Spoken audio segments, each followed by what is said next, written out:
Captain Solo, this time you have gone too far. No, I will not be quiet, Chewbacca. Why doesn't anyone listen to me? Fleet's beginning to break up. Go back and stand by the manual release for the landing claw.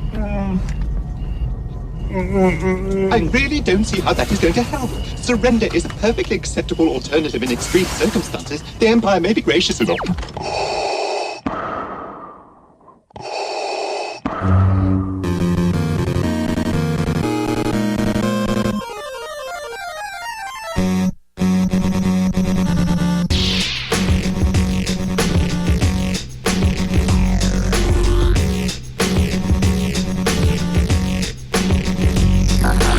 Welcome, Masters and Padawans, to episode 604 of The Full of Sith. Me, Bryan Young. Welcome to the show. Special episode again. Holly and I gathered together this weekend for another conference, or convention, as it were. Conferences, conventions, they're all largely, I don't know, they feel like the same thing. So we recorded some live panels together. This episode's, I'm calling it a treat and a half. It's going to be a little bit longer than normal, but not exactly what I wanted to bring you this week. So we recorded a live episode of Full of Sith. Unfortunately, technology failed us. It was a terrific episode, and we had Michael A. Stackpole and Pablo Hidalgo joining us to talk about the influence of Star Wars role-playing games on the Star Wars galaxy, and they told a whole bunch of stories I'd never heard before. Pablo had told a story about his first writing gig, with Star Wars, and how he'd actually sent a form letter response to his form letter rejection, which is the most Pablo thing ever, and it just made me laugh. But we only got to record about 20 minutes of it. The audio board was at the back of the room, and the recorder just cut out after about 20 minutes. So the treat and a half is that you'll get those 20 minutes of the episode, but you'll also get, we did record a panel, the Star Wars plot, that is not a plot hole panel with myself, Holly Fry, and Clayton Sandell, but that recorded in its entirety. So you'll have both of those, which adds up to just over a, full plus episode. And you have my deepest apologies. And I'm really sorry that I wasn't able to get you the entire Full of Sith episode with Pablo and Mike Stackpole on it. But next week, we'll have the writers of Star Wars with Mike Stackpole, Zoraida Cordova, Tessa Gratton, and more. So without further ado, here's the role-playing games and how they influence the universe and what we got of it. Welcome, everyone. We are talking about... This was supposed to be the Full of Sith podcast, but we wanted to do this podcast... Or we wanted to do a panel about the Star Wars role-playing game, and they didn't have room for it on the schedule after they told me that they wanted us to do it. And I was like, well, let's just do it in place of the podcast. So... we're kind of just best of both worlds here. So we've got Holly and I, which are the Full of Sith podcast. And then Michael A. Stackpole, New York Times bestseller. Or the person he hires to appear as Michael A. Stackpole at shows. We'll never know for sure. Who wrote the X-Wing books and did all kinds of stuff for Star Wars back in its dark times? In the wild days. In the wild days? I think that's a good way to look at it. And then we have Pablo Hidalgo. I'm assuming by the polite applause that you don't need a better introduction than that? That's fine. Okay. But I think it's really fascinating how much of the Star Wars universe is actually built on the Star Wars role-playing game. And as a visual aid, this is my copy of the Star Wars role-playing game that I got in 1987 when I was, I was 7 years old. And when it came out for the 10th anniversary of Star Wars. And this is my copy of the source book. You can tell which one I used more. And it is bound together. Originally, you can kind of still see the vestiges of electrical tape I tried to bind it with. But the duct tape worked better, and I don't even have a back cover to it anymore. For those who are listening to this later, that book looks like it was in a Russian tank in the Ukraine on a bad day. I mean, it has been well used. I have a number of copies that I've gotten since then, including the one, and Pablo, I think you worked on a re-release not too long ago. Yeah, as I guess it would have been the 20th anniversary, I suppose. Has it been that long? Yeah, it was Fantasy Flight did a commemorative edition of both the original role-playing game book and the source book, and it was not an easy thing because digital files for these books did not exist because they're pre-digital print products. So they had to really reconstruct what was done back in '87 in order to make a printable version of this book. And so these books, for some of the history, originally, this is actually something I did a lot of digging in. I did a 3-part Star Wars Insider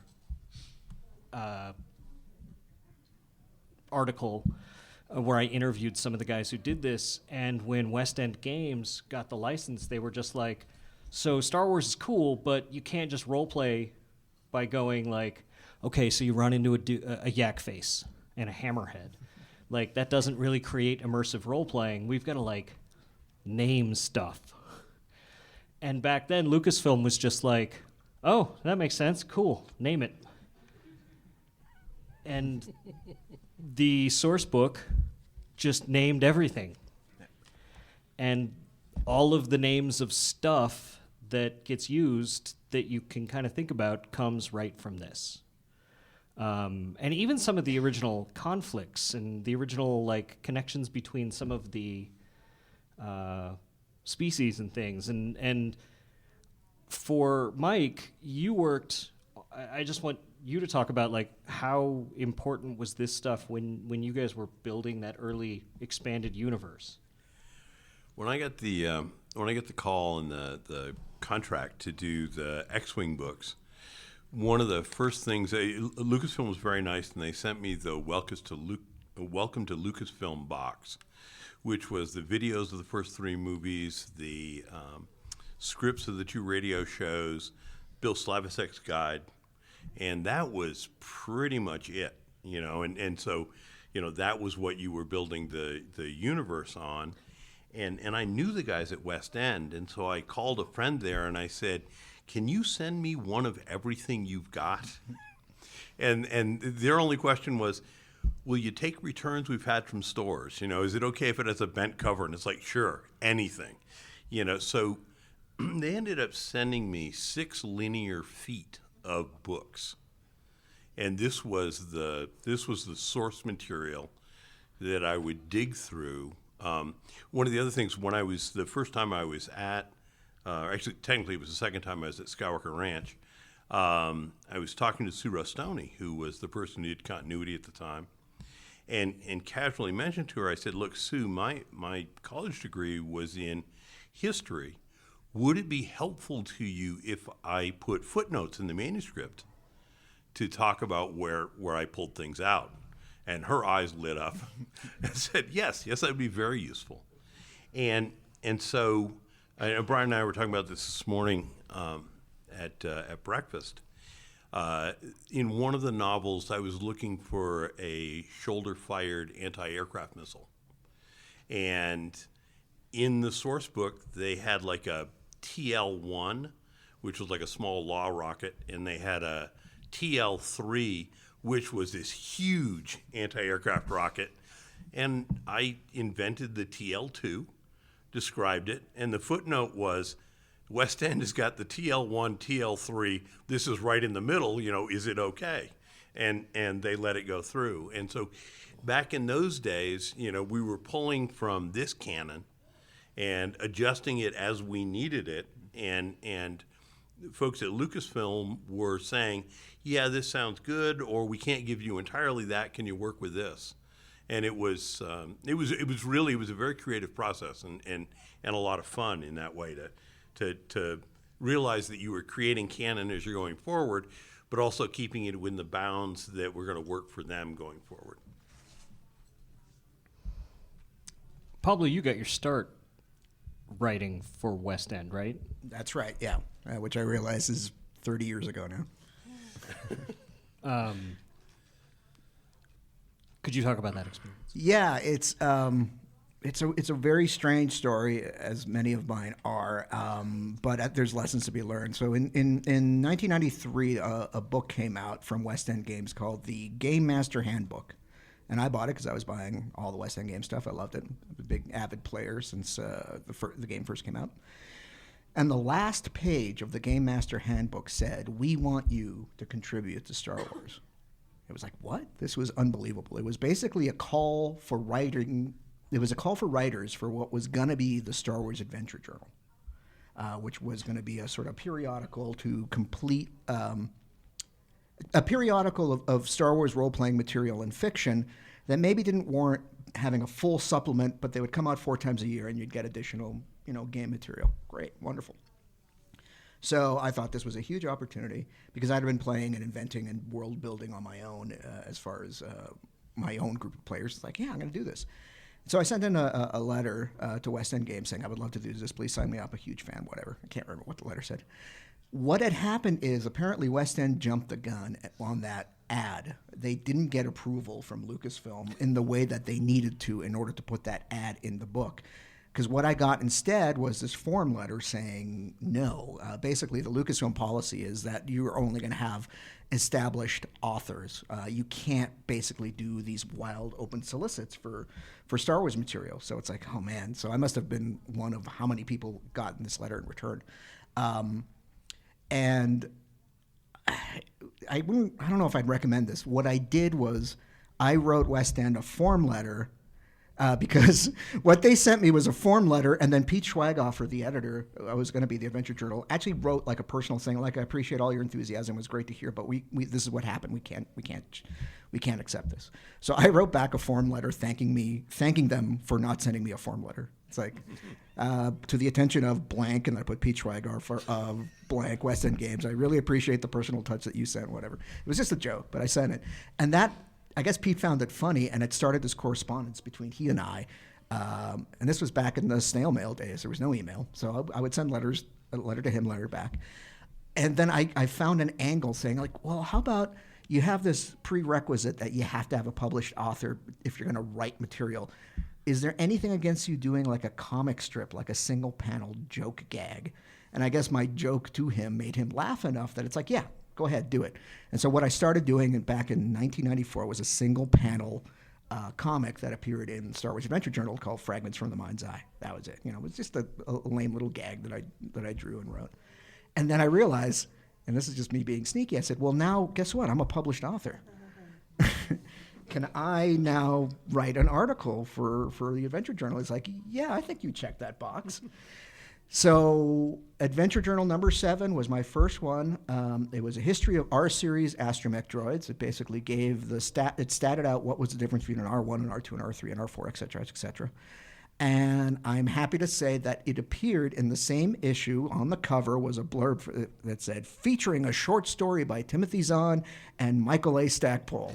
So I'd like to think that Adventure Journal number 7 got a little boost from the authors that were blurbed on the cover, and then anyone who read deep into page 180 or 140, whatever, got to my article. So indirectly, thank you, Mike, for helping that boost. You're more than welcome. I will confess, I have not played Star Wars RPGs. But what I know is that these source materials have so much that has been drawn into the things that we've all seen and know and love at this point that's become common canon. What I'm curious about is what the unplumbed thing is that you really would like to have introduced into canon, especially like in one of the big tentpole items like a film or now that we have prestige series in Star Wars, one of those. This is a dangerous thing for me to answer because there's so many little things I was able to sneak in and make real, you know. Because it felt like you just handed Tony Gilroy this. Not so much, but I did write but prior to Andor really coming together and gelling, I wrote I think it ended up being like a 30 or 40 page show Bible on, not like, I shouldn't call it a show Bible because it isn't about Andor or the characters. It was about this is what the world is. And because it's interesting, different storytellers approach Star Wars in different ways. Some people don't like a box because their creative process is to start like completely blue sky, and then they'll look for the pieces to latch onto. But Tony, and particularly, there was a period of time where Stephen Schiff was show running, and then he eventually stepped back to become a screenwriter on one of the episodes. Stephen Schiff, I don't know if you know, he wrote The Americans, right? And The Americans pretty much really leans into the established bounding boxes of how intelligence operations work, what history was in the 80s, what it's like to be in Washington, D.C. He wanted all those objects in the playing field. So I did the version of, well, this is what you need to know about spycraft in Star Wars as it's been established. So everything about the ISB and all that stuff came from, I was just porting West End Games material. Well, yeah, because like I was watching Andor and I'm like, that's from the Imperial source book. Yeah. That's from the Imperial source book.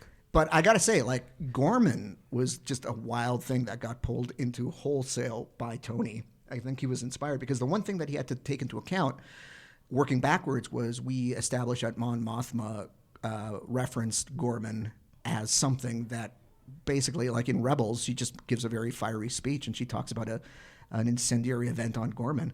And Tony was like, well, what was that? It's like, well, here's everything we know about Gorman. And he went and crafted. He's like, well, what is the planet like? It's like, well, actually, we've never been there. We don't know. We just know that something bad happened. And that's my favorite thing is like, the tricky part is establish enough that it's a springboard for other creatives to build into something. Because if Gorman was fully defined in 1989 or 1990, then we wouldn't have the opportunity to create it to have maximum impact for the story, for the dramatic story it appears in. And I believe that the Gorman situation came directly from the source book, right? It was the Rebel Alliance source book. Oh, the Rebel Alliance source book. Yeah. Okay, I didn't bring that one. It's in much better shape than these ones. I'm gonna, just because I have Mike here and I've never actually had a chance to talk to him about this, but one of the key things that ended up being a running gag originated from one of his books, which is the Melu Run. It's a melon. And back in Rebels, we just needed Ezra to steal a piece of fruit. It's like, what kind of fruit do we have? And I'm like, well, there's the Meluron, you know. So, and then that became this recurring gag where Ezra and Zeb needed to fake a name while they're stealing Imperial equipment, and they just called themselves like Lieutenant Meluron, you know. And sure enough, it's now in live action content. Like Grogu is when he's in his IG-12 suit or IG-11 suit, he grabs a Meluron and crushes it at a. So this thing has gotten life. Oh, I think this is the fun thing of all the stuff that I did. I literally did last century, which I mean it pains me to say, but but it is because I always was a Star Wars fan, and even now watching all of this stuff, when you see those things crop up, and it's like going, okay, yeah, that here. Something that you did, is having that lasting impact. That is, I remember at a Dragon Con many years ago, there were members of the 501st, and they were gathering in the lobby of the Hyatt, and there were a bunch of Imperial pilots, and a number of them had red stripes on their pants. And I looked at that and I said, they would still be here whether I had written Baron Fell or not. Mm-hmm. But those red stripes belong to Baron Fell, and it's really cool seeing the creative stuff that you get to do, and you put your passion into, exciting that passion in other people, It's really it's so cool to have been able to give back and watch other people building off of that. I absolutely love the sort of creativity breeder reactor there is. I realize I did sidestep Holly's question. And so in terms of like what would I want to bring into, I'll say that there's a difference between when you're a game master and you're running your story and the things that you really want to codify for the purposes of that story, as opposed to contributing to a larger franchise where other people are storytelling. Like I'm the kind of guy who was like, well, no, I want to have more concrete hyperspace rules for my players, right? But I realized that just doesn't fly in a media franchise. You're not going to tell someone, well, you can't technically make that jump to hyperspace, because it's like, well, I need it because I only have 20, and I've only got like 5 pages of script left, and I need to get these characters out of this situation. Right. Same thing with like Imperial rank badges. It's all over the place. I would love to codify that, but I can't, realistically, you could do that for your own universe, and we all do this in our own little storytelling, but moving that up the chain and trying to influence a costume designer to say, no, this is the rule that needs to have taken place is easier said than done. As far as something that originated in West End games to get onto screen, I still dream that we'll get squibs onto some sort of live action or animated content, because I was a huge fan of them and had them in my game from they originated in the 1989 adventure module called Scavenger Hunt, and then Troy Denning grabbed onto them and ran with them in some of his novels. So I love these little furry aliens. The ones I want to see the Gorvin, all the Haranzis. We haven't cat people. Yeah, the cat people from Planets of the Galaxy Volume 1. We've seen tons of the species, whether it's the Solonians or just many of the species from those Planets of the Galaxy books that originated in the role-playing game that didn't come from the movies, right? Like in the original source book and a lot of the ancillary source books, it was just information about the aliens we saw on screen, but those Planets of the Galaxy started to widen the universe to like, here's extra stuff. And the Haranzis were the ones that we used tons in our game, and it was just sort of different cat people. Holly's laughing because it's like, that makes perfect sense. Who doesn't want more kitties? Yeah. Like they all had different cool names, and it was basically Thundercats, but Star Wars. Yeah, there were like cheetah people, leopard people. Yeah, like the people, Gorvin tiger Haranzi people, and like the Leonid Haranzi and things like that. And I would love to see them in there somewhere. And it's nice to see that stuff pop in. And how much of that is just like I never know how much of that is other people being fans of that stuff or the story group folks like you just kind of putting it before them and saying this stuff's available, like Shantipole. Right? Yeah, so Rebels was... It's funny. Rebels was probably the longest, most extended love letter to the West End Games Oh, I know. era. But it wasn't necessarily by design. I think a lot of that was just this... It was like this... It was harmonizing because it had the same setup, right? You've got 6 player characters on their own ship fighting against the Empire, right? And so the showrunners of Rebels would face the same dilemmas that a game master would in terms of, well, I want to have Jedi-type characters, but there aren't Jedi in this era, so how do I craft that, right? So Ezra and Kanan were crafted in a very similar way that a West End Games game master would have in order to fit Jedi characters into their thing, right? And they're like, well, I need a villain now that could pose a threat to Jedi, but if I put Darth Vader on the board, he's going to kill them. So I need something scary but not as lethal as Vader. And so West End invented the Inquisitorius. Yeah, there was so much more interesting stuff there. If anyone that was there live, it was a pretty packed room. If anyone was there live and had a recording, let me know. I'd love to hear the rest of it again. And see if we can clean up some of the audio and share it with folks. But without further ado, just so the episode doesn't take an inordinate amount of time, here's the panel of That Is Not a Star Wars Plot Hole. Welcome, everyone, to This Is Not a Star Wars Plot Hole. My name's Bryan Young. I will be nominally hosting this session. Welcome to the first evening panel of FanX Salt Lake City.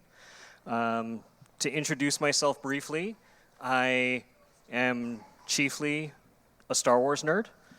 I write Star Wars stuff professionally. If you've ever bought a pack of Star Wars movie trading cards, chances are in the last 5 years I probably wrote those for you.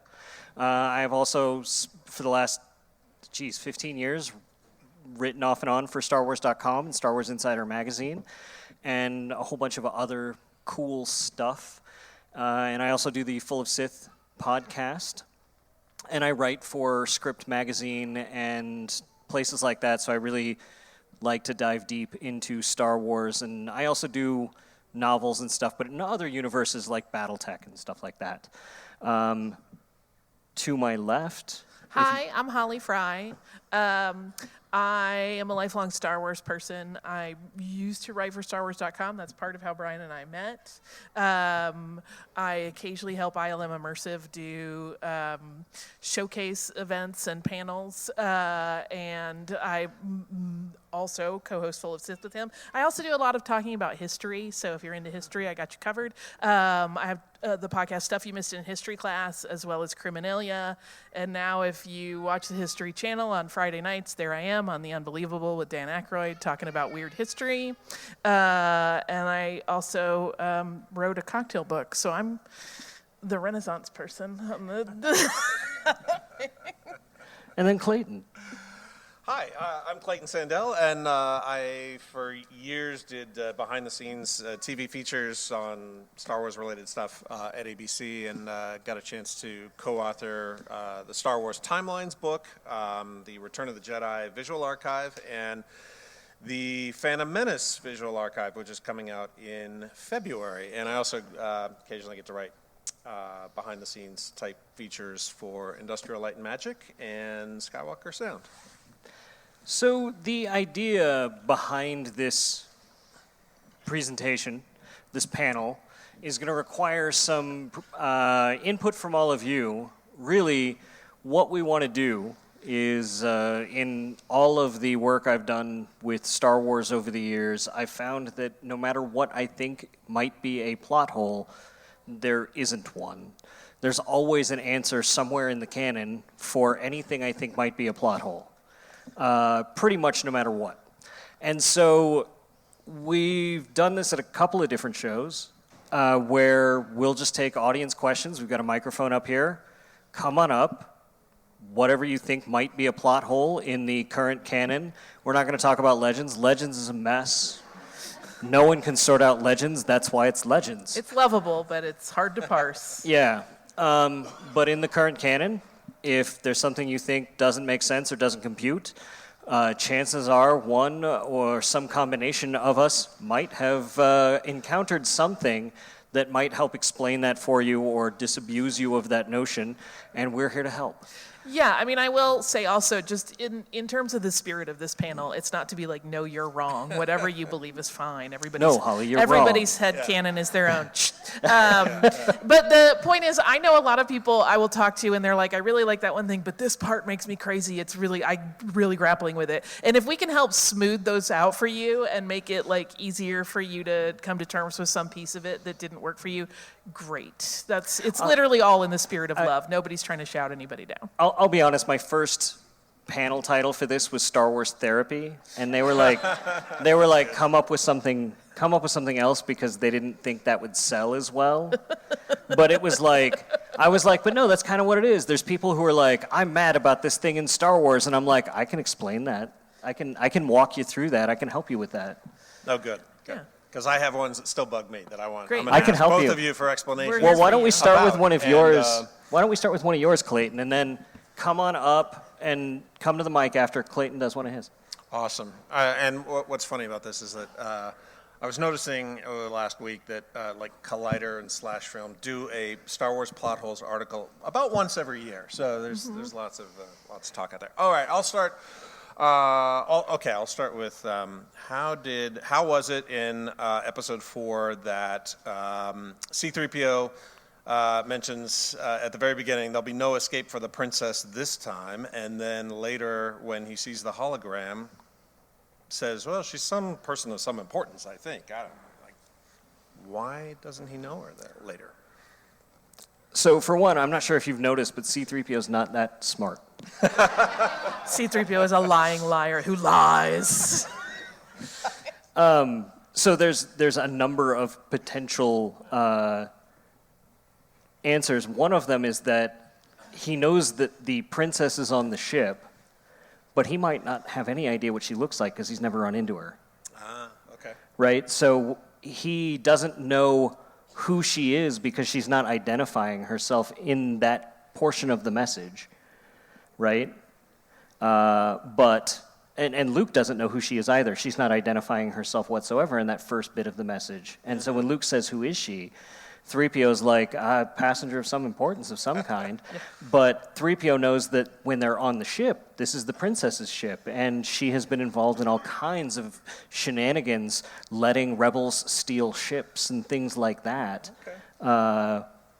And so, you know, you don't necessarily have to know the captain to know that they're on the ship. Right. I think, too, that line about a person of some importance is, I believe, part of it is just cueing off of her clothes, right? To us now, today, we've seen a lot more Star Wars, and Princess Leia's dress looks borderline shabby in comparison to a lot of the other things we've seen. But you know, it's very elegant, clean lines, all white. Okay. She looks senatorial. I think he's vibing off of the outfit. Well, also, if you go back to 3PO's senatorial days, there's some very clear threads that go back even to Phantom Menace. If you look at Alderaanian senatorial aides, Bela and Tilly's senatorial aides have the white gowns very much like Leia's. So he would clue off she's a person of some importance. Cool. I got C-3PO is dumb. You did? All right, what do you guys got? Did that answer your question, though? Yes, absolutely. Okay. I'll buy that. Everybody talk at once. It'll be amazing. Okay, awesome. Iden Versio, go. Versio is here with a Okay, question. yeah. Oh, thank you. Somebody got it. If anybody's going to get it, Who's gonna get it? It's it's gonna be these you. three, yeah. Yeah. Okay. So this is for like the Disney era, more recent stuff. Great. But why do people keep surviving Qui-Gon-esque lightsaber injuries? They're not... I like that one. Maul gets Qui-Gon in the heart, or close to it. Yeah. If you look at Sabine, it's off to the side and down lower where there's fewer vital organs. It's the same thing with Reva Savander. They're very careful with where they're actually positioning those. If you go through and you look at all of those injuries, they're more stomach wounds than chest wounds, and Qui-Gon's is very much a chest wound. Yeah. Also, Qui-Gon becomes one with the Force. Did anybody put a lightsaber in Yoda when he disappeared to become one with the Force? But it was his time. He decided that was it for him, right? And Qui-Gon was doing all of this research and wizardry to, become one with the living Force. And if he decided his destiny was like, this is my time, and he's going to do this there. Oh, that's an interesting take. That he's sacrificing himself to catalyze the rest of what he thinks needs to happen. Yeah. He also, in my opinion, was probably tired of dealing with the damn Jedi Council. He was like, Obi-Wan, I gotta tap out, my brother. I can't with this anymore. But also you look at some of those people too, like Reva Savander, Maul, Sabine. These people are too stubborn to die, right? And Qui-Gon is very at peace with that. Okay. Right? Like, especially with Reva and Maul specifically are, like, not prepared to give up. They'll cling by their toenails to life. Yeah.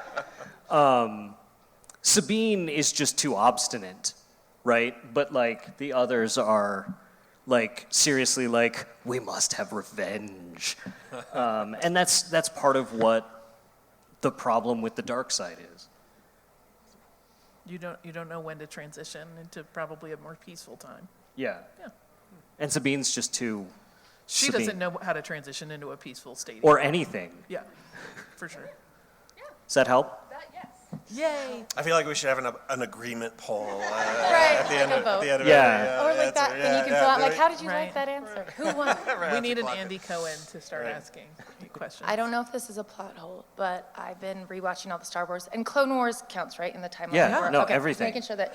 So- Everything that has come out Right. that That George isn't Lucas worked Legends. on or has been published from April 2014 forward Okay. counts. So Yoda is the like functional Buddhist one that's always like feelings are something that pass, you don't use it to like guide you in the Force and all that. So there's that point, and I want to say it's in Return of the Sith, where they don't know where Anakin is, and he said, search your feelings and you'll find him. And I thought, Yoda says that? And I couldn't remember, so then I went back and was like, maybe I missed something where they said, oh man, what you do with the Force is you like Sith your feelings and then you find, and then you use it to direct you. And I thought that's weird, because like I thought the whole Sith thing was use your feelings to just, and then you have the Force, but Yoda was like, search your feelings and you'll find him. I thought, huh? That was weird, because Yoda, that's the only time he says something like that.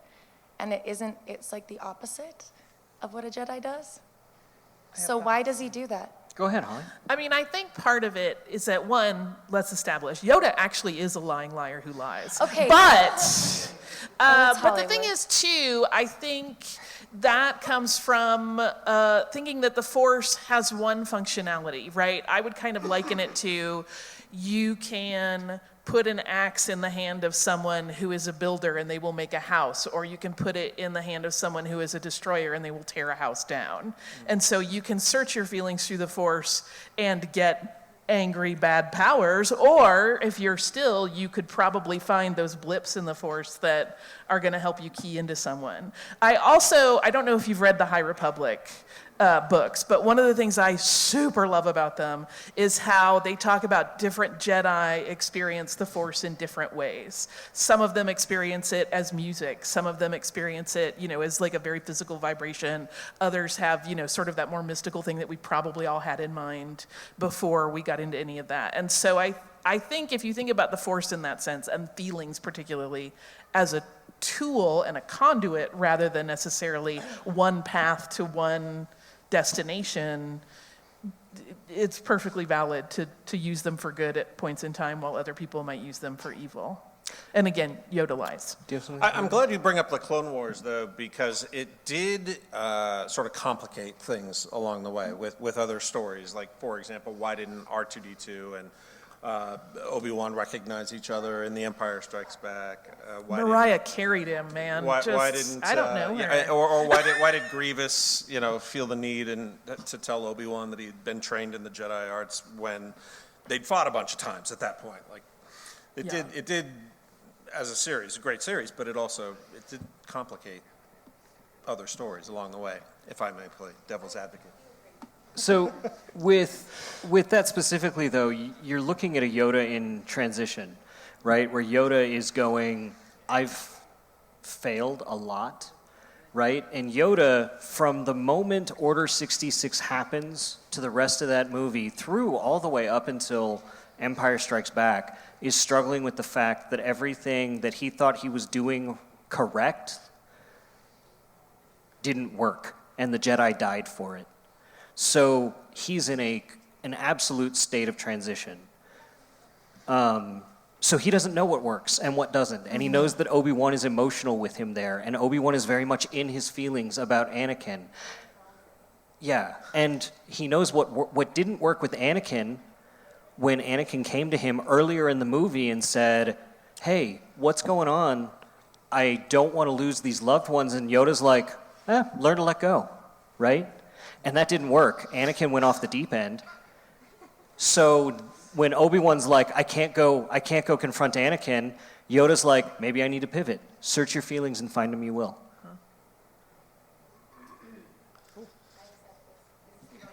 Yeah. Does that work for you? Okay. Okay, the hill I'll die on is forced teleportation. No, not going to do that. Plot hole that I have is episode 4 when they have the Jawa trawler. And Obi-Wan's talking to Luke about, Imperial stormtroopers are all this precise. What? So the precision he's talking about isn't necessarily the accuracy of how well they're shooting their weapons, but the accuracy of the precision of what they're shooting at. Tusken Raiders are shooting at just whatever. Like, they're shooting at the broadside of a barn. The Imperials are actually shooting specific systems to disable the ship. Maybe. They don't always miss. They miss a lot less than Tusken Raiders. We saw that in Phantom Menace. Right. I mean, I think it's also worth remembering, too, that, like, most of Obi-Wan's experience with troopers was before all hell broke loose and they turned, and those guys were actually good at their jobs. Right, but in Obi-Wan Kenobi, they saw the trunk loopers was out of work, so they replaced the trunk. But he still, I mean, like, his experience with troopers, there weren't stormtroopers in any meaningful sense on Tatooine prior to them landing on the planet to look for the droids. Right, but he still had experience, though, with stormtroopers. What experience? When Obi-Wan Kenobi series? Yeah, but that was like a decade ago. Like, but his experience was like, the Empire knows what they're doing, and they disabled this ship, and that's not something Tusken Raiders do. They disabled the Jawa Sandcrawler. They disabled the Jawa Sandcrawler, and that's not something Tusken Raiders have ever done. Oh, okay, compared to... Yeah. And that's and he's talking about that in contrast to Tuskens attacking Jawas. Like when Tuskens when Tuskens are attacking Jawas, they're just they're just shooting at them. They're taking pot shots and scraping the paint, right? They're not taking out their treads. They're not taking out their physical systems. They're not disabling the ship. They're not disabling the Sandcrawler, right? That's the precision he's talking about. Is like Tuskens probably trade with Jawas just as much as anybody, and they're just screwing with them when they're drunk, right? When they're out shooting at them. It's not the sort of thing that Tuskens are doing to Jawas, and that's the difference that he's talking about. That's the precision. Precision of intent rather than precision with a weapon. Yep. I'm here for you. Yeah. You brought notes. I did. Yeah. Okay. I've actually gotten in a fight with at least one friend over whether or not this qualifies as a plot hole. Okay. Awesome. Fisticuffs. I can't reconcile Rogue One with Andor.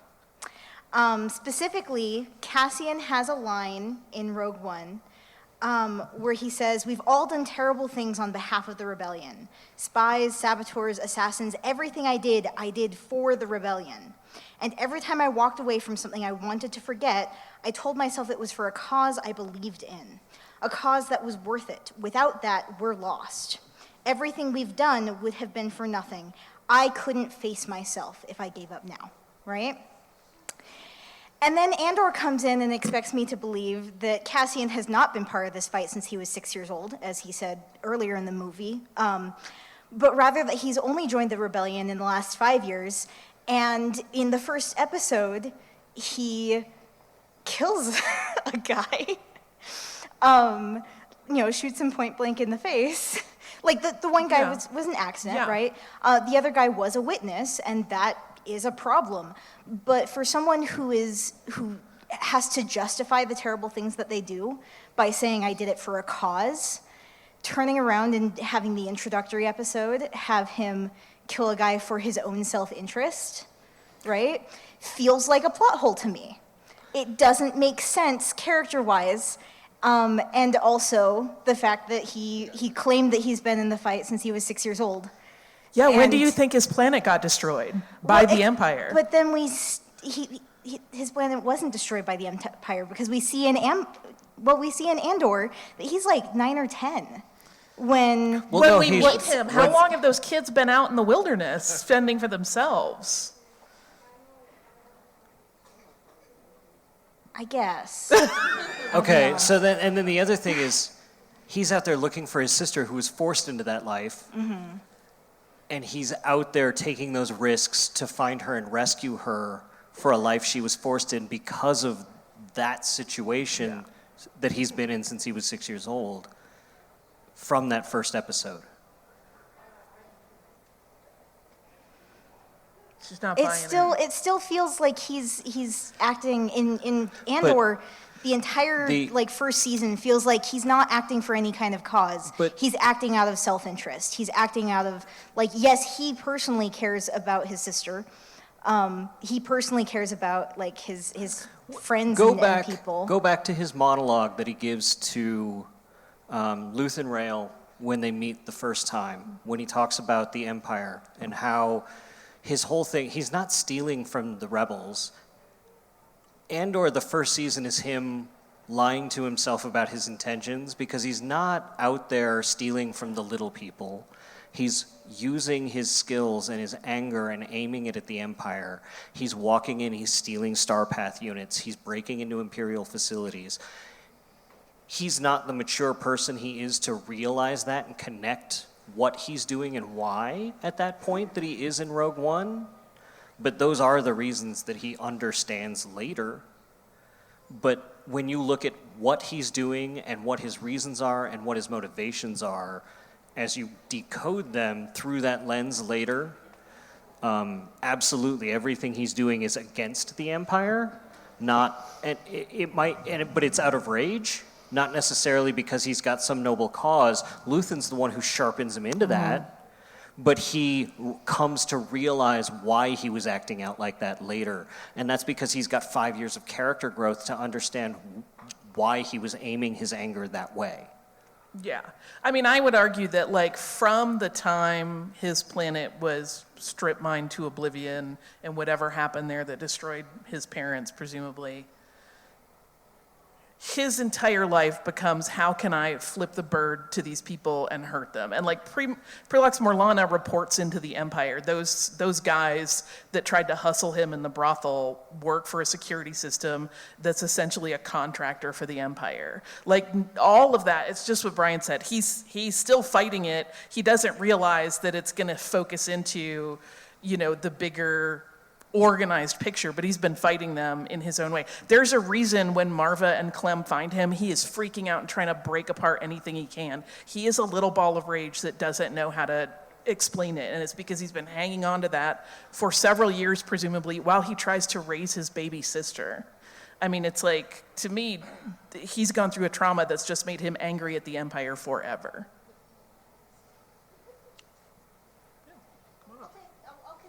Okay. I still have some, but I'll consider. Thank you for coming back to Salt Lake Phoenix. I actually wasn't. I agree with you guys that there aren't plot holes, but I was gonna say something else until she brought up Andor. I thought of this one too, actually. So in Rogue One, he says he'd never been in a cage or prison, something like that. And then he was in prison, and some people explain that away because it's a different prison because it doesn't actually have bars. They're imprisoned by the floor that electrocutes them or whatever. But he was in prison before that, actually. Yeah. They mentioned in Andor, which we know it's not the same kind of prison. So I guess you could explain it that he's lying, but I'm trying to remember the exact line that he says in Andor. So this is a new experience for me. Right. Or in Rogue One. Yeah, thank you. And he had been in juvenile facilities when he's talking to Emma Moss Bacharach's character. Yeah. And for me, the way I sort of interpreted all of those lines, especially in Rogue One as he's talking, is the idea that he's a spy who is just saying anything that he wants to the people around him to give a different perception of who he is and what story he wants, because he just needs to keep operational security around himself because he's lost so many people around him. The more he can confuse the issues of people around him, the smarter it is. Yeah, I think, too, it's worth noting those other imprisonments were by some municipality or government entity, and at that point, he has been taken and imprisoned by a terrorist group. It's not something he's ever been through before. all right, thank you. They're all so high on Rhydonium. Yeah, it's just I've never been taken by Rhydonium addicts before. Who has? So in the Last Jedi, like one of the ships rammed the other at hyperspace. Why don't we see more of that? Like why not ram a Super Star Destroyer or a Death Star at hyperspace speeds? I mean, I have the quick answer. How many ships do you think they want to sacrifice like that? One. Yeah. I don't know. What, It's pricey. I don't know. So- But it seems like a good trade, though, So right? the Radis, which is the ship that they rammed in there, I mean, like you've got to consider that Mon Calamari city ships are entire cities that they have to grow and create. That's very expensive, right? For one. For two, the Radis had experimental shields that made it marginally possible. For three, even on a ship as large as the Supremacy, they only barely marginally disrupted their ability to make war against the Resistance. All she did was bought them a little bit of time to get to Crate, right? Would that have worked against the Death Star? No, it wouldn't. It wouldn't have. It wouldn't have stopped the Death Star from. Maybe if they aimed it exactly at the laser, maybe it would have. Maybe stopped it from firing. If they would have aimed it at a Super Star Destroyer, maybe it would have. Like at that cost, if you're looking at a scrappy fleet of rebels that every ship is important and expensive and very difficult to replace, which is easier to get your hands on, ammunition or ships, right? When the rebellion was getting the Mon Calamari to join their cause, they got 5 of those ships, right? 5, that was it, right? What happens when you run out of that ammunition, right? And how many Super Star Destroyers are in the fleet? You don't think like a X-wing could ram a, I don't know, like a Star Destroyer and wreck it? Or, she took an M75 cruiser and Yeah, it's like a barely battleship, sliced yeah. a wing Okay. off of that First Order Super Star Destroyer, right? So an X-wing would make a pinhole. It'd be like throwing crumpled up aluminum foil at it at that point, I think. Like, there's no, like, I know people are like, well, and that's even why I think they had that line in Rise of Skywalker where it's like, you know, we got to do some holdo maneuvers, do some real damage. It's like, that wouldn't work. It's not going to work. That's not realistic. It's a resource management issue. Yeah, like, especially when you're looking at a resource-deprived guerrilla force. They just don't have, the resources to do that. And in addition, the only reason the Radis was able to affect that was the fact that they had the experimental shields that actually allowed it to phase before going to hyperspace to cut through it. So like the X-Wings didn't have that. They didn't have that technology prior to the holdo maneuver to even make it possible. And past that, it's still just not cost effective to do it. Okay, cool. Like so. Yeah, I also just think it's a moment. It's just a wonderful, you know, this is when they needed it the most, and this desperate move that just was a 1 in a million, had a 1 in a million chance of working, and happened to work. So. Yeah, I mean, no one wants to go sacrifice I themselves. mean, it's like sort that. of like that sort of like sacrificial thing sort of goes against their like Yeah. force, sort of life matters kind of mentality. Yeah. I think, too. Okay, thanks. All right, I've got a few qualms with Disney-era Star Wars generally. I don't think that I'm alone, but... Definitely the minority. Oh, definitely the minority. People love the No, sequels. seriously, I'm not kidding. I mean, there is a very large majority, like the average Star Wars fan really does love it. You don't make $1 billion on a movie without that. Well, that aside, I think one of the plot holes that has bothered me for the longest time is around Anakin Skywalker, prophecy to destroy the Sith, bring balance to the Force by killing Sidious, and then them bringing him back in the 9th movie, and the question being like, okay, so Anakin didn't actually do anything because Sidious died for a little bit and then was brought back. That's something that I have a hard time reconciling with, like, the whole reason that Anakin even existed, and like his whole character arc in the prequels and the original trilogy just kind of being moot with how they finished the sequel trilogy. Either of you guys want to start? I mean, I'll just Go for it. I have thoughts, but I think yours are better formed. So the thing is that Star Wars has been from the very beginning a story of cycles of history, right? And Anakin Skywalker absolutely did bring balance to the Force. Balance doesn't always maintain itself. And just because Anakin did destroy the Sith for a time doesn't mean that they can't return. Evil returns. That's something that happens. You wouldn't say that, like, oh, it makes it a moot point that the Jedi that sacrificed themselves to destroy the Sith a millennia ago wasted their lives, or it becomes a moot point because the Sith returned when Sidious arose again, right? Like, just because it's the same reason you wouldn't say, like, our grandparents or our great-grandparents that fought in World War II, they wasted their lives, and it's a moot point that they fought World War II because there's neo-Nazis now, right? It's not a moot point, like evil comes back. And that's the point that they're coming back to, and it's a really cogent point. And it's an important point in the whole reason we tell stories, right? The other thing is like, what's the point of telling episodes 7, 8, and 9 if Sidious isn't behind everything? Sidious is the Phantom Menace. And if there's not a way to thread Sidious pulling the strings all the way through it, then why are we here? Yeah. Good question. I also think the prophecy is baloney. Also, if you look at the Mortis arc of Clone Wars, Anakin rejected the prophecy on Mortis, right? So, like, if you're looking at anything that undoes Anakin rejecting his prophecy of balance, it's him rejecting Father on Mortis, saying, like, I'm not going to stick around and do this. I'm not going to stay here. I'm not going to sacrifice my personal corporeal life to stay here in this nexus of the Force to balance light and dark between son and daughter, because I have people I care about here.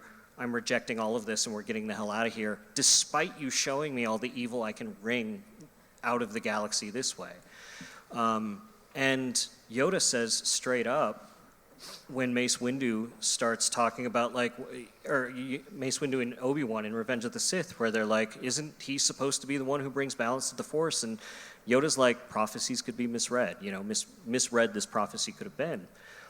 So you get Obi-Wan starting to think Luke is the one who's going to bring balance to the Force. And Luke is the one who actually, in the sequel trilogy, who, like, takes the example of the love he showed his father, the lessons he learned, the lesson he learned throwing his lightsaber, bringing that about full circle in Last Jedi, bringing the teachings of the Jedi to their most honest place in all the sacrifices and the methods he uses in Last Jedi to show Rey a different way, and then bringing all of the Jedi together and all of their teachings together to defeat the Sith once and for all by completely obliterating them in a way that they cannot return the way they managed to over the years.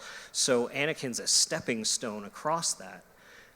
I don't necessarily think that that undoes anything, and I think it's an advancement of the story and teaches us new and different lessons for different generations, and I don't know, I'm excited about that storytelling. Cool.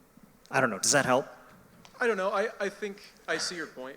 For me, and I guess I don't know the exact timeline. Like, did Sidious die and then, a day later, pop up in his little chamber? If you look at if you read the comics from the Jason Aaron comics and the whole Dr. Silo arc, and if you watch Bad Batch, Sidious had been working on Mount Tantus from the Clone Wars, working on creating Force-sensitive clones. I mean, that's where Rey came from, really. Like, that whole project, he'd been working on Force-sensitive clones from prior to the Clone Wars to be able to transfer his essence to. And that's why they were after Omega, to look for how they could actually clone M counts and things like that. And that's why it was something that I will say J.J. Abrams didn't think it through, and that's why writers like Dave Filoni and Brad Rao and all these guys have been filling it through and making sense of it, and making it so that it's gone back that far, but they've made sense of it. Yeah, and that's fair. And I think for me, it's like that story is such an emotionally charged, like the original 6 movies, you know, what I grew up watching, like cornerstone of my life. Yeah. And to feel like that whole story, what was built up over those years, and not to say that George Lucas did a fantastic job with the prequels. There are a lot of issues there too. But it just feels like, you know, Sidious never really died. And so like that sacrifice, that penultimate moment in episode 6 when, you know, Anakin comes back and Darth Vader's gone and he sacrificed himself to like destroy this thing that he had succumbed to years ago. It just feels heartbreaking to feel like that character development didn't really mean anything because Sidious in particular didn't die. But I understand that like it still means a lot to cyclical. Anakin. Still means a lot to Luke. I think you're looking at it from a meta perspective rather than a character perspective, right? And so when you remove the meta narrative and try to put yourself like that meant everything to Anakin, right? Anakin came back, Luke came back, and that moment where Luke takes the helmet off and sees Anakin there, or sees him on in the Bright Tree Village as a ghost. Still moves me, like, and nothing, anything in any of the other pieces of media can take that away from me, and I still feel that way. It doesn't matter that Palpatine managed to come back, right? Like, I don't feel that way about Obi-Wan getting his vengeance about Maul, right? Like, Maul's the coolest character, right? Like, we have these moments that we can still have, but the story keeps going on. It might also be worth considering the fact that, in terms of balance to the Force, which I think is a loaded term, and the prophecy, had Anakin not made that sacrifice, Luke may not have been inspired to reinvigorate the Jedi Order, which then propagates, something to combat this thing that is still existing and lurking even though we don't know about it. And if that hadn't happened, it would have just run rampant throughout the galaxy, but because he, continued in that vein and to learn and to teach others, that's what helps there to be that light side that can still fight later on when we need it again. Cool. I've taken a lot of time. That's awesome. You're good. Thanks.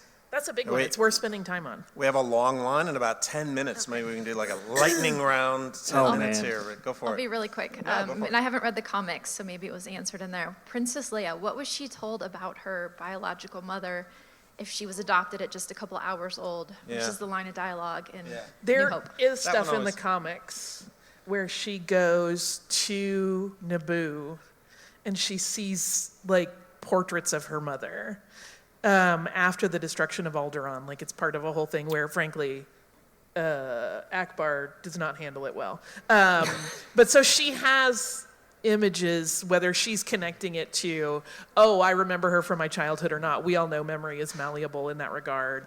I like the idea that maybe her Force sensitivity, that she retains some memories of Padme and perhaps that's where it comes from. Or she could be conflating her memories of her adopted mother. One of my favorite moments in the Obi-Wan Kenobi show, too, is when Obi-Wan says, these are the qualities you took from your mother. Yeah. That moment, just hit me in the tear ducts every time I watched it. Also, if you haven't watched the new Lego Rebuild the Galaxy, you'll get some very fun family affair. Oh, good. Nice. I haven't seen it yet. Hi. Hello. I'm going to go to episode 4 on the Death Star. In the hangar, the Millennium Falcon's there. The commander up in the control room, they're having a communication problem, and either Luke or Han comes down and points to his helmet. And so the commander says, I'm going to go down and check it out. He takes a few steps to the door, opens it up, and there's Han and Chewie and Obi-Wan attacking them. How did they get all the way across the hangar and up to that second floor control room so fast? turbo. That's what I've never thought about. Well, only one of them comes out and does the tappy tap tap of their helmet. The other ones have already left. Yeah, the other one's already bailed. They're already trying to sneak up there. Because you notice Luke comes out into the room much later running, and he's the one who takes his mask off, and he's like, with his howling and you're blasting everything in sight, it's a wonder the whole station doesn't know we're here. Yeah. Because he comes in a few beats later after they're already waiting, so they left before that moment. So they were already there. Okay. Cool. Thank you. That's cool. Thanks. Hi there. Hi. I know the out-of-universe explanation is that J.J. Abrams didn't know about it, but ever since the end of season 1 of Ahsoka, it's been bothering me. Ezra's back, right? Yeah. But Leia is fixated on finding Luke in the sequel trilogy. Like, the guy who saved everybody from Thrawn is probably chilling on Lothal with Jason Syndulla. You've got 2 Jedi right there. Maybe. I mean, we don't know what's going to happen in the second battle against Thrawn. That's like decades away. Yeah. But like, if my math is right, and I'm not good at math, so it might not be right. Ezra would be in his 50s at the start of episode 7. Ezra and the Jason would be twins. in his 30s. Presuming they're alive. Yeah, Ezra and Luke and Leia were all born on the same day. Yeah. But yeah, presuming they're alive, presuming they and- survive this conflict with Thrawn. And Jason Syndulla, who's like 11 at the time of the second Thrawn battle, like he'd be in his 30s, like he'd be Poe's age. Like, why is Leia fixated on finding Luke when 'Cause we know where at least Jason might be? So, it's curious that they weren't at Luke's academy either. Yeah. They're not in the narrative at all, and there's two things that like Dave Filoni's really good at. Mm-hmm.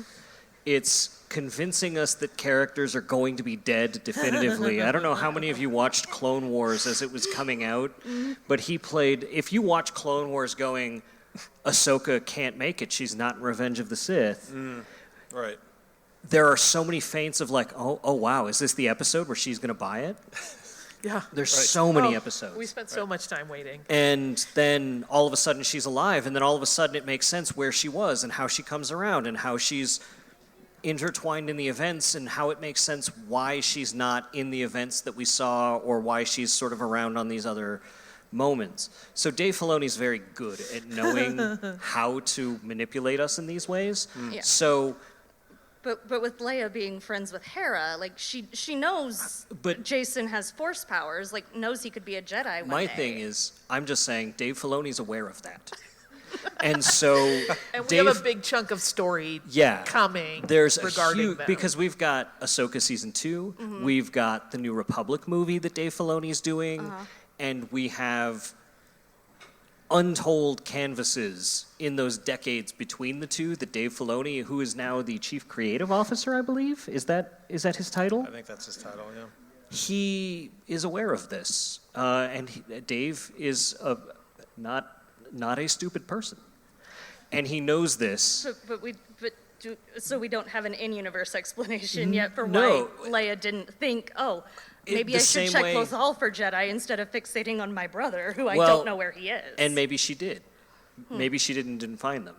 And maybe the thing is like, with Star Wars, there are definitely answers that we don't have yet. And I know that is going to be an answer.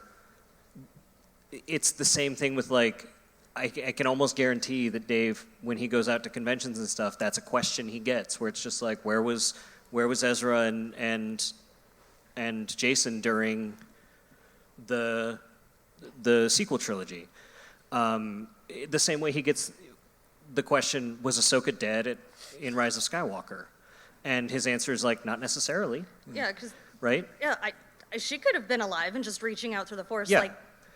like So- Yoda did to Kanan and Ezra. He's aware of that, and he's a very good storyteller. And so it's just like, there's going to be stories that tell us why she didn't do that, or that she did, and what happened there, and that we just don't have those answers yet. Okay. So I just wondered if there was something in comics that I Not haven't yet. read. No, 'cause no, No, that's not been yet. touched. We just don't have I those haven't yet. read all of the comics. There's a hard to keep lot of up. stuff. I have read probably 2 of the comics. That's Admittedly, two more than a so- lot of people. No sweat. Yeah. So yeah, I No. wasn't sure if it was in something I hadn't Nope. read that set It's during just the not sequel out trilogy. yet. Okay. It's just not out yet. There has not been a whole lot of stuff that happens in and around the sequel trilogy since the sequel trilogy's been out. It's sort of been fallow material, like it's been laying fallow. Like Poe Dameron's backstory and all That's that. like- been out. Alex Segura did that with his that- book Free Fall. Yeah, Um, the Poe Dameron stuff is the stuff I'm familiar with because he's my favorite. Yeah. Yeah, so that story just hasn't been told yet. Oh, okay. I just wasn't sure. If, Yeah. Like you It's guys knew not out something yet. I didn't. And No, Which no. comic to check out. But None if of there's us nothing, then there's nothing. The only thing we've seen, I mean, like literally Jason Syndulla's first appearance outside of the epilogue of Rebels was Ahsoka. Wow. That's it. And some trading cards. Like the son of a military general, and he doesn't get a lot of screen time, Yeah. apparently. Yet. All right. Well, thank you. Yeah. We got 4 minutes left. Yeah, so you get 1 minute each. Well, first I want to say thanks to all of you for your time Yeah, and, thank and you. your brains. And then as well, Clayton, you brought up the one that's the biggest plot hole to me, and it is Obi-Wan and R2. So I would like to hear your thoughts personally on Obi-Wan and R2 because, two of the most important characters in the entire. I don't know because it is such a good one, but yeah, that one has always had me stumped. He doesn't Because say they were- he doesn't recognize R2. He says, "Come here, my little friend." Yeah, And or he says that. he can't remember And ever he says, owning a droid "I don't remember before. ever owning a droid." Yeah, because maybe yeah. He didn't R4 own was R4. assigned He was, to yeah. him from the Jedi. Or Like, maybe he's droid blind. or maybe yeah. I do think you're onto it though. It is a sneaky way to. From a certain point of view? It's from a Obi-Wan certain is a point of view, liar. 100%. Like He loves to obfuscate with the truth. yeah, Yeah, like but but he chose not to reveal that connection. That he chose not to. Yeah. well, and he does refer to R2 as a friend, and he does say like, "Don't seem to remember ever owning a droid." And like I said, R4 and those other droids were just assigned to him out of the Jedi droid pool, right? Like they weren't like Jedi. Yeah, Jedi don't have attachments. They don't have. He's not attached to these droids, Yeah. and anytime one of those droids gets cut down by buzz droids, he just goes back to the quartermaster and gets a new one. Right. I love that there's a moment that doesn't exist, but in my head canon, there's some moment where R2 does something really cockamamie, and he goes, "Damn it, I do remember that droid." Yeah. Thank you, guys. You're the loose wire droid. I guess this is more of an inconsistency, but in Empire Strikes Back, when Han's about to be carbon frozen, his hands are clearly bound behind his back, but the carbon frozen Hansicle, if you will, his hands are up like this. Yeah. How is that possible to get his hands unbound to get him up like that? I can only imagine something about the process breaks the. Well, breaks the carbon, probably popped him. But we do know that the carbon gets gooey because there's a problem in the comics where it doesn't stay stable and he is moving around. I know that's after that, but I think it suggests that there is possibly in between the moment we see him drop and when he comes back up. We don't know what grisly business was happening It's down like there. some sort of misnomer like antifreeze. It's supposed to keep It's your also- hands from getting too hot. It's also one of those things, like just as a storyteller who tells stories, not in this IP, but in others with BattleTech, it's just like sometimes rule of cool Right. matters more, right? And like you'll hear, like, I don't know if you can get Pablo Hidalgo on the record, but one time at a panel here at FanX years ago, he talked about how like someone asked him how fast light speed really is, and he's like, it's as fast as the speed of the story. Yeah. Right? Like sometimes that's how Star Wars works. Star Wars isn't a science fiction story. Star Wars is a fantasy story that just looks cool. And sometimes like if it looks cooler for him to have his hands out here than behind his back, that's how they're going to do it. Sometimes it's as simple as that. Hey, so the big thing for me is how Acolyte changed how bleeding lightsaber crystals work. Did it? Because the difference between her being really angry to bleed the lightsaber crystal and Vader taking an entire comic to go through it, and then also Dooku not bleeding his lightsaber crystal when he's killed one of his best friends, and then Anakin also slaughtering younglings, not bleeding his lightsaber crystal. The crystal in Acolyte was already cracked, though. And the crystal in the others were not cracked, and they already had connections with those Jedi. But the connection for the Vader one But did it not still have a wasn't connection to cracked him. already, though. But you're telling me that Vader couldn't do that process faster than But- the Acolyte one? But I don't think he was purposely trying to. When Vader was bleeding his crystal, it was after he went and hunted down that guy who'd taken the Barash vow. Yep. Right? So he took the sabers away, killed him, and then bled the sabers. Yep. So he went into the Kyber crystal and did that, right? Yep. Are you talking about when he had his blue sabers when he was fighting Obi-Wan? I'm saying that if Anakin going through the hatred and all the emotions that he needed to do to kill the entirety of the Jedi Temple, But- would that not be enough to do the same thing? He wasn't focusing on He his. thinks he's doing the right Yeah, thing. he thinks he's doing the right thing. That's get behind not. One, he thinks he's doing the right thing. Two, he doesn't think he's tapping into the dark side necessarily. He thinks he's tapping into the power to save his wife. And for three, like, he's doing. Like, I think part of it does come down to the fact that his saber's not cracked and doesn't need to go through that change. And when Osha takes that saber is cracked, and she is bleeding all of her emotions through it, and it is an extension of her in a way that his is not. I would do more if I had more time, but also I don't want to waste. Yeah. I just have like 1 minute. You're good. And we're But already I have over more time. You're good. Quick. Okay. This is more of just a throwaway thing, but in the Skeleton Crew, there's a scene right at the beginning where the guy walks up and the camera zooms in on his blaster and he goes, "Whoosh," and he racks the blaster, which a blaster doesn't need ammo, so there's no need to rack it. So I'm wondering why did he rack They do need ammo. They have cartridges of Tabana gas. Right, but why? Yeah, exactly. What He's is he racking the cartridge of Tabana gas in. I think Okay. it's that cool factor thing again, Yeah. where Yeah, like, yeah, the rule of cool, even sure. in Hollywood movies where you don't where the weapon doesn't have that mechanism to make the sound, they still make the sound. Right. I think too, it's worth noting like all the blasters we've seen so far haven't needed it, but Yeah. you know we haven't seen the entire catalog of all blasters of all time. Yeah. Maybe that was him turning the safety off. That's true.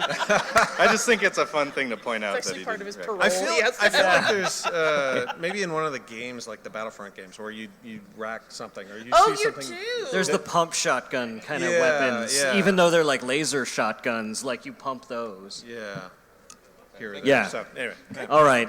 Thank you. Thank you all Thank for you all. this. Yeah, thanks. That went slightly longer than it was supposed to, but you all had too many good questions. Enjoy the rest of the show.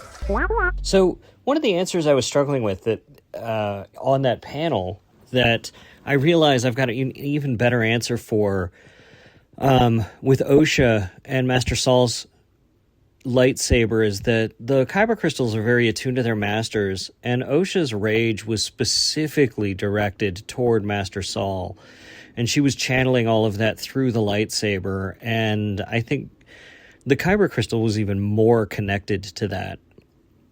And I think that might have been part of why the crystal responded that way to it, that she was pouring her rage through the lightsaber as an extension of herself, and that rage was specifically for Master Saul. And Master Saul was so wrapped up in Osha as well, and we saw that, having him been so hung up on her, that naturally those feelings for Osha would be wrapped up in the Kyber crystal as well. So I think their unique relationship and her feelings for him and how they changed at the end had a lot to do with that Kyber crystal bleeding like that. But those were my thoughts, and hopefully that was an enjoyable experience for you. It was certainly a favorite of mine. I really love doing that. I just love talking Star Wars with people. But there you go. Those were two of our. That was the treat and a half from FanX. for myself, you can find me at Swankmatron online, across social media, and swankmatron.com. And you can, check out my Patreon with the username Swankmatron. And I've got some cool announcements there, or join my newsletter on my website. As far as Full of Sith goes, you can send us an email at holocron@fullofsith.com, or you can visit us at fullofsith.com, where you can listen to the entire back catalog of episodes, or you can, be sure to rate and review the show wherever it is you listen to it. So for all of our guests, for super producer Mike Pilot, and for Holly Fry, I'm Bryan Young, and the Force will be with you always.